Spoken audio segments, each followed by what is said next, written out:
अब बात बीजेपी नेता और पूर्व सांसद प्रमोद महाजन की करेंगे। पूनम महाजन जो उनकी पुत्री है, उन्होंने अपने ही पिता की हत्या को लेकर सनसनीखेज बात कही है। पूनम महाजन ने कहा है कि उनके पिता की हत्या के पीछे साजिश हो सकती है। 2006 में बीजेपी नेता प्रमोद महाजन की मौत हुई थी। अब उनकी पुत्री और पूर्व बीजेपी सांसद पूनम महाजन ने पूरी घटना की जांच की मांग की है। आज तक से एक्सक्लूसिव बातचीत में उन्होंने कहा कि केंद्र और राज्य में उनकी पार्टी की सरकार है। वो गृह मंत्री अमित शाह, महाराष्ट्र के उप मुख्यमंत्री देवेंद्र फडणवीस को पत्र लिखेंगे कि इस केस की डिटेल से जांच हो, केस को दोबारा खोला जाए, क्योंकि उन्हें मौत में साजिश का शक है। हत्या के एंगल से जांच की जाए, ये पूनम महाजन अब कह रही हैं। 18 साल बीत चुके हैं उनकी पिता की मौत को। एक बार फिर से उन्होंने हत्या की आशंका जताई है और कहा इस बारे में वो पत्र लिखेंगे।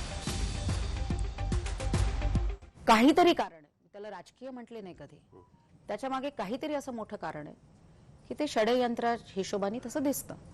आणि मी गेले 2 वर्षापासून फार प्रखरतेने बोलते। पण तुम्हाला असं वाटतं की त्याचं प्रॉपर इन्व्हेस्टिगेशन झालं नाही असं वाटतं तुम्हाला? नाही, मी पत्र लिहिणार आहे। मी आदरणीय महाराष्ट्राचे गृहमंत्री आणि राष्ट्राचे गृहमंत्री म्हणजे दोघांनाही मी पत्र लिहिणार आहे की let's look into this again. कारण की आता मी त्या परिस्थितीत आहे बघा। जेव्हा मी हे 2007-8 ला बोलत होते तेव्हा मला माहित नाही, कारण की सत्ताही आपली नव्हती आणि मे बी मला सिरियसली घेतलं गेलं नव्हतं। आज मी त्या परिस्थितीत आहे की मी हा प्रश्न विचारू शकते। अब इससे पहले कि हम अपने सहयोगी विद्या के पास चलें, उससे पहले आपको एक रिपोर्ट दिखाते हैं कि 18 साल पहले वो काली सुबह जब मुंबई में अपने ही घर में प्रमोद महाजन को गोली मारी गई थी, कैसे क्या कुछ हुआ था 18 साल पहले, इस रिपोर्ट के जरिए देखिए।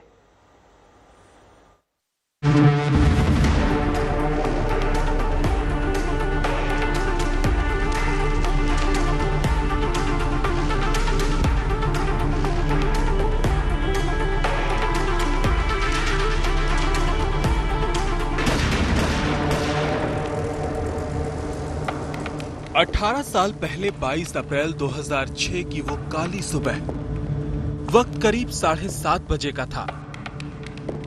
मुंबई के वर्ली स्थित पूर्णा गोदावरी अपार्टमेंट के अपने घर के ड्राइंग रूम में प्रमोद महाजन बैठे थे। तभी उनके भाई प्रवीण महाजन वहां पहुंचते हैं। करीब 10 मिनट बातचीत होती और फिर प्रवीण महाजन अपने भाई प्रमोद महाजन पर 32 बोर की पिस्टल से 3 गोलियां बरसा देते हैं। प्रमोद महाजन को मुंबई के हिंदुजा अस्पताल ले जाया गया। अगले 13 दिन तक उनका इलाज चला, लेकिन 3 मई 2006 को उन्होंने आखिरी सांस ले ली। जिस समय प्रमोद महाजन की हत्या हुई, वो बीजेपी के ताकतवर नेताओं में शुमार हो चुके थे। वो बीजेपी के संकट मोचक कहे जाते थे। उनकी हत्या से देश सन्न था। प्रमोद महाजन का अपने भाई प्रवीण से रिश्ता अच्छा नहीं था। एक दिन पहले ही प्रवीण ने प्रमोद महाजन को एक मैसेज भेजा था, जिसमें लिखा था, अब न होगी याचना न प्रार्थना, अब रण होगा, जीवन या मरण होगा। लेकिन ये मनमुटाव इस मोड़ तक आएगा, ये किसी ने नहीं सोचा था। प्रवीण के खिलाफ प्रमोद की हत्या का मुकदमा चला। 2007 में प्रवीण महाजन को उम्र कैद की सजा सुनाई गई। 2010 में प्रवीण महाजन की ब्रेन हेमरेज से मौत हो गई। इस हत्याकांड में बड़ा ट्विस्ट तब आया जब साल 2009 में प्रवीण महाजन ने नासिक जेल में एक किताब लिखी, जिसका नाम था माझा एल्बम, यानी मेरी एल्बम। प्रवीण महाजन ने इसमें दावा किया था कि ये सब कैसे हुआ और किसने किया, ये लोग कभी नहीं जान पाएंगे। क्या अब अपने पिता की हत्या के 18 साल बाद इसी गुत्थी की तरफ इशारा कर रही हैं पूनम महाजन? ऋत्विक भालेकर के साथ साहिल जोशी, मुंबई, आज तक। विद्या मेरी सहयोगी जुड़ गई हैं तमाम जानकारी के साथ। विद्या, 18 साल बाद पूनम महाजन को केस रीओपन करने की याद क्यों आई और अभी क्यों उन्हें हत्या की आशंका हो रही है?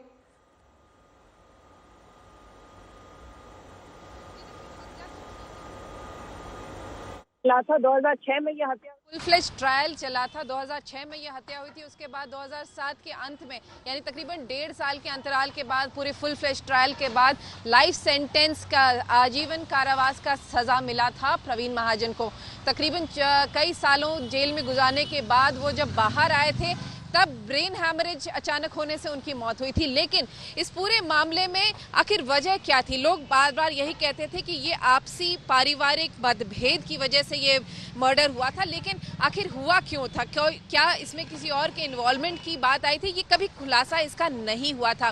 क्या प्रवीण महाजन सिर्फ एक जरिया थे? क्या वजह कोई और था पीछे?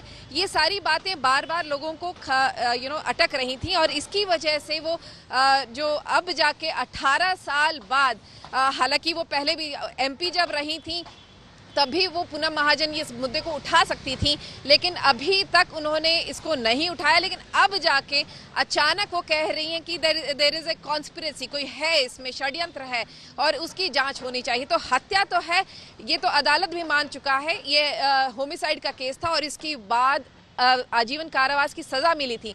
लेकिन अब जब कॉन्स्पिरेसी की बात हो रही है तो किस संदर्भ में हो रही है, ये सब लोग जानना चाहते हैं। और यही वजह है कि ये पूनम महाजन का जो स्टेटमेंट है ये बहुत सिग्निफिकेंस इसलिए है कि आखिर इतने सालों बाद क्या हुआ है जिसकी वजह से उनको लग रहा है कि ये कॉन्स्पिरेसी है, जो वो बता नहीं रही है। उनका कहना है कि वो सिर्फ केंद्र सरकार और राज्य सरकारों को लिखेंगे कि इस मामले में जांच होनी चाहिए, लेकिन वजह क्या है वो भी उसका खुलासा नहीं कर रही हैं। ठीक है, बहुत बहुत शुक्रिया विद्या, तमाम जानकारी के लिए आपका।